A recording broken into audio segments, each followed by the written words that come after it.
and I help support Nadine Cornish with the Caregiver's Guardian and bringing to you these new podcasts in hopes of helping you to navigate the difficult spaces that you may find yourself in with caregiving for your loved one.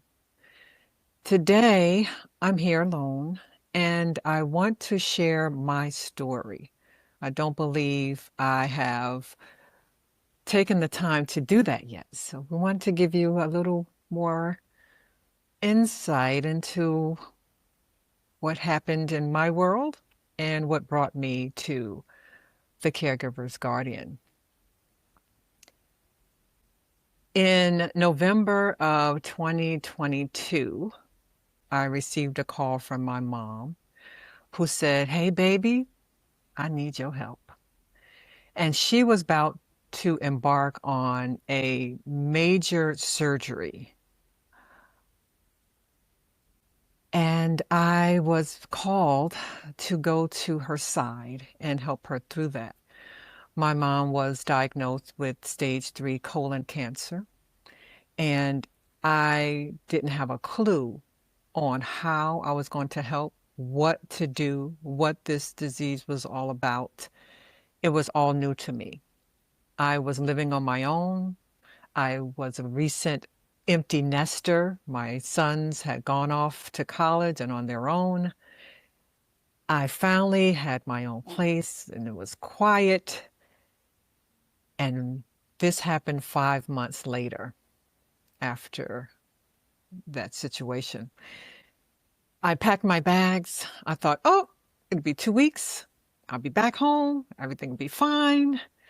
And little did I know that that was the beginning of a life-changing journey that would transform myself, my life, in a way that I would have never imagined.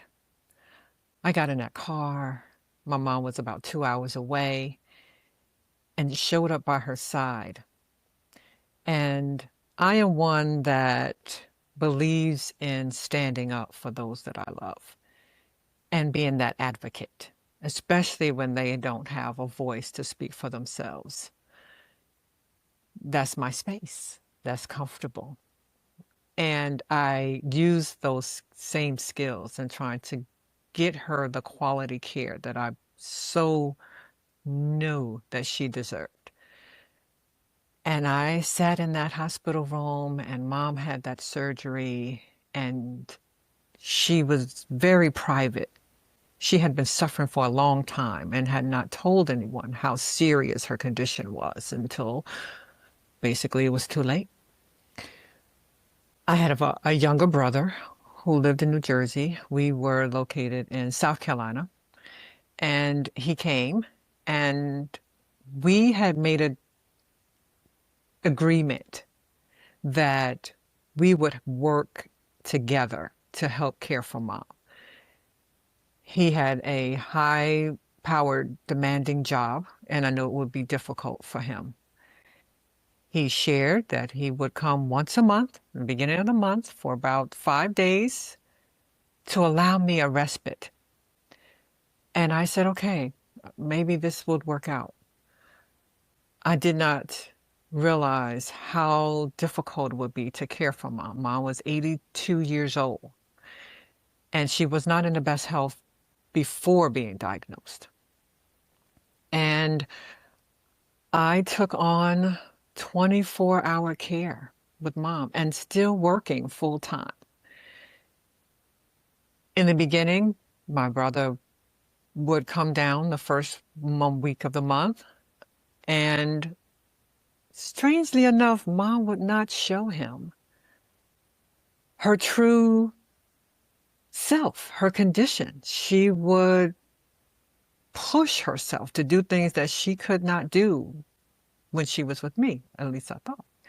And what that did was create this gap of my experience in caring for her and my brother's. So what I saw was constant attention with feeding and bathing and helping with her colostomy bag. I was the primary one doing that hard work. Uh, and I was at my wit's end. I'm pulling my hair out. I thought I wasn't going to make it. Like, whoa, this is a lot. And to see my mom so vulnerable and to see things that I had never seen before and to be asked to do things that I didn't think I could ever do if someone asked me. And sure enough, I'm doing it. I had to. I had to care for my mom. And what my brother saw was, she looks fine to me. She's doing all the things that she was supposed to be doing. I don't have to really do much. Don't know what that's about. Older generations not showing, especially moms, with the truth with their sons. And by my being a girl, I am expected to do the things and to show up in a different way, to do more, to be expected to do more.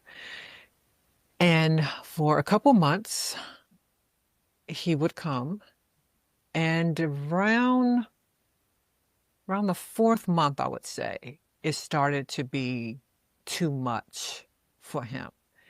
He shared that it was making a major impact on his professional and private life, and that he couldn't do it anymore.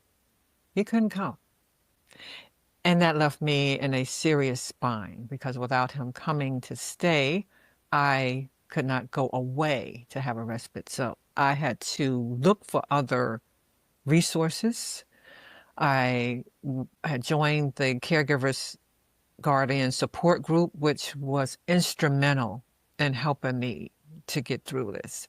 The support, the encouragement, the guidance that I was given and the love that was poured into me helped me to just take that one next step.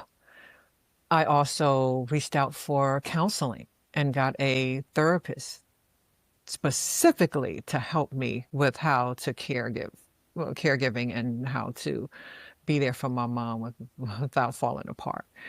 I also tapped into home health services, and I could only afford maybe once or twice a week for someone to come in to help me with her personal needs or to sit and be a companion so I could just go to the store, go to the gym, take a walk.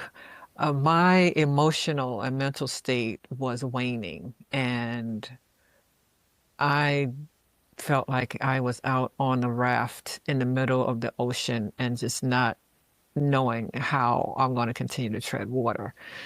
Meanwhile, still working, and I'm working from my mom's house. I had to ask for a reduced work schedule, and my employer reduced it to 32 hours a week. So I'm finding myself running back and forth to try and do work or go to meetings and care for mom by making breakfast or giving her coffee or giving her meds and managing her meds and doctor's appointments. And I was worn out. I was drained. I felt this heaviness, this sadness, because I wasn't sure if I was even doing it right. And I knew that I needed to stand up for her with the doctors and her not really understanding what was happening.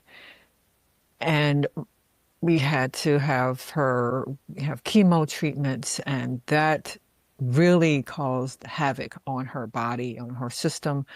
She had 14 side effects, which continued to land her in the hospital. So I was back and forth with her in the hospital and asking all the questions. And she didn't like me asking the questions. She said I was making the doctors uncomfortable. That was interesting time. So I say all that to say that I did not choose this caregiving. And what made it even more difficult was that my mom and I did not have a positive, nurturing relationship. We had a strained, difficult, hard relationship all my life. And there was a lot of pain and trauma that I had to process, that I had to forgive, that I had to let go in order to be able to care for her. I could not walk into her space trying to bring healing and holding on to any resentment or animosity or anger. That was not going to be beneficial. And I'm telling you, it took everything in me to lay that aside and to release it completely in order to wrap my arms around my mom and show the love and the care and the compassion that she so needed at this difficult time in her life. Prayer, I must say, was the answer. And mom lived for 10 months after being diagnosed. And then the grieving was heavy. I was still living in her home, and I couldn't go. I didn't feel like I was ready. And I surrounded and immersed myself in her environment after her transition for another year until I saw and was told by my counselors that I'm never going to heal unless I remove myself and let her things in her home go. And that was also difficult because I felt I was letting her down in a sense. And I knew I also needed to care for myself. So self-care started to rise to the top and became my highest priority. I had to heal myself so that I could move forward. I could not remain stuck in that time. And I had a life to live, and I needed to find out what it is that I needed to do next. And I decided that caregiving was such an integral part of who I am unknowingly at earlier. Coming to that realization led me to be more involved with the caregiver's guardian, to want to help in any way possible other caregivers and especially our youth to navigate this difficult space and to accept it, which is very difficult to do and challenging to do, to accept that caregiving is in my DNA. And when I look back over my life, I came to the understanding that it has always been there, whether that was my younger brothers, whether it was a cousin, whether it was grandma or auntie. I found myself helping and caring for them at different points and just thinking that's what you do. That is normal. It's not a big deal. People need help. You do.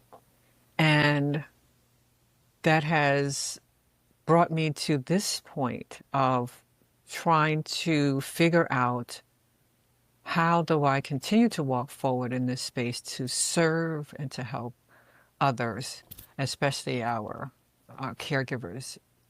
This experience, this journey has changed my life forever. I am not the same person that I was when I first showed up with my bag at my mom's hospital room.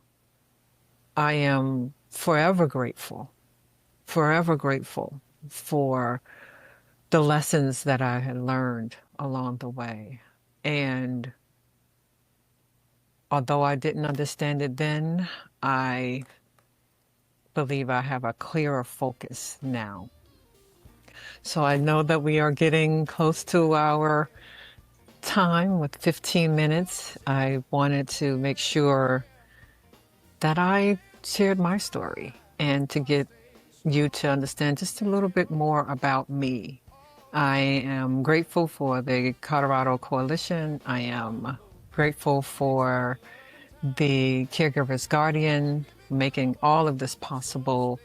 I hope that I've said one or two words that has touched you in a way to know that you are not alone and there is help, there are resources for you. Please take care of yourself. I hope to see you posting and commenting on our future podcast episodes. Thank you so much. Have a wonderful day.